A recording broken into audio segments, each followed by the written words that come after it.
नमस्कार दोस्तों, आइए शुरू करते हैं रोहिणी माता की व्रत कथा। पुरानी कथाओं के अनुसार प्राचीन समय में चंपापुरी नगर में एक राजा माधव अपनी रानी लक्ष्मीपति के साथ राज्य करते थे। उसके 7 पुत्र एवं एक रोहिणी नाम की पुत्री थी। एक बार राजा ने निर्मित ज्ञान से पूछा कि मेरी पुत्री का वर कौन होगा, तो उन्होंने कहा कि हस्तिनापुर के राजकुमार अशोक के साथ तेरी पुत्री का विवाह होगा। यह सुन राजा ने स्वयंवर का आयोजन किया और किसी में कन्या रोहिणी ने राजकुमार अशोक के गले में वरमाला डाली और उन दोनों का विवाह संपन्न हो गया। एक समय हस्तिनापुर नगर के वन में श्री चरण मंजूर आए और राजा अपने परिजनों के साथ उनके दर्शन करने के लिए गए और प्रणाम करके धर्म प्रदेश को ग्रहण किया। इसके पश्चात राजा ने मुनिराज से पूछा कि मेरी रानी इतनी संचित क्यों है। तब गुरु ने कहा कि इसी नगर में वास्तुपाल नाम का एक राजा है और उसका नाम मित्र नामक एक पुत्र है।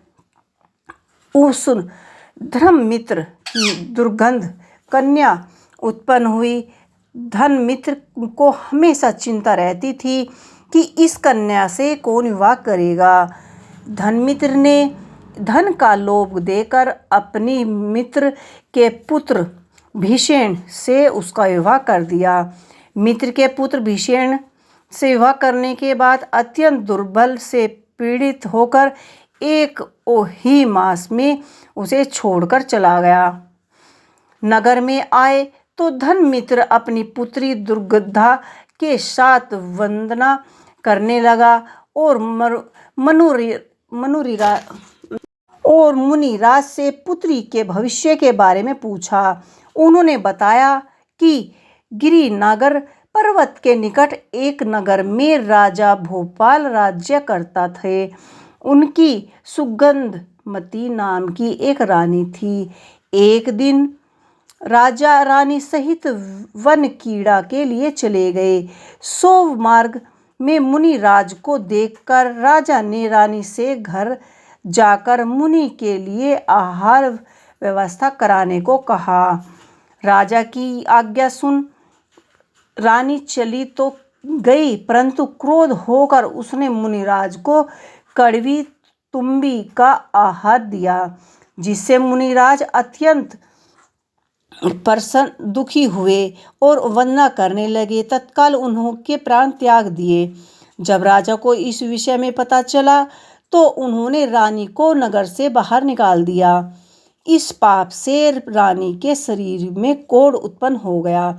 अत्यधिक वेदना व दुख को भोगती हुई वह रुद्र भोगों को मारकर नरक में गई। वहाँ अत्यंत दुखों को भोगने के बाद पशु योनि में उत्पन्न और फिर तेरे घर दुर्गंधा कन्या हुई। यह पूर्ण वेतन सुनकर धर्ममित्र ने पूछा, कोई ऐसा व्रत अर्थात प्रतिमास में रोहिणी नाम नक्ष जिस दिन आई उस दिन चारों प्रकार के जिस दिन वह वहां आई तो उन्होंने आहार त्याग दिया और श्री जिन चैतल्य को जाकर धर्म ध्यान सहित 16 प्रहर व्यतीत किए और अर्थ साहित्यिक स्वाध्याय धर्म चर्चा पूजा अभिषेक आदि में समय बिताया और शक्तिशाली दान किए।